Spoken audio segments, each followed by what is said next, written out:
It's been a rough couple of weeks. Recently, two of my closest friends lost a parent. One lost his mom, and my other friend lost his dad. I feel their pain because it wasn't long ago my brother passed. If you've ever lost a family member, you know how devastating and life-changing it can be. My two friends are brave men, and they're going to be okay, but it got me to thinking about how photography can be therapeutic. There's something about being outside and shooting nature. After a couple of shots, you start to notice how even the smallest things have such intricate detail.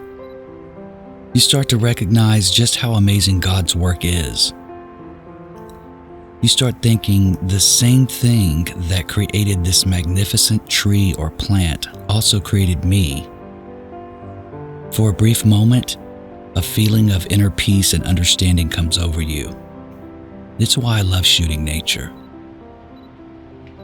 Today I'm shooting the EF 50mm f1.8 STM lens on my Canon 80D. It's winter here, so we'll have to work a little harder to find some interesting subjects. Let's look at some shots I took from today, and then we'll discuss afterwards.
So let's talk about this setup.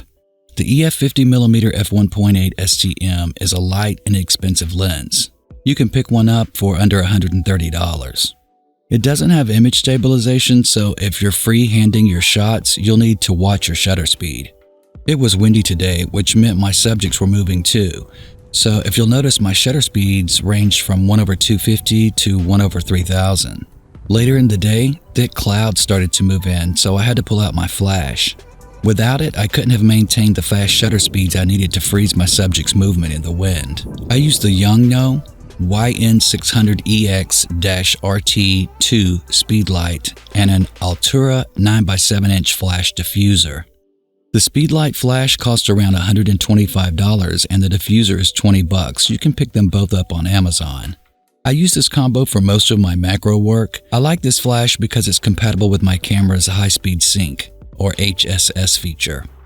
This allows you to use shutter speeds faster than 1/250 with an external flash.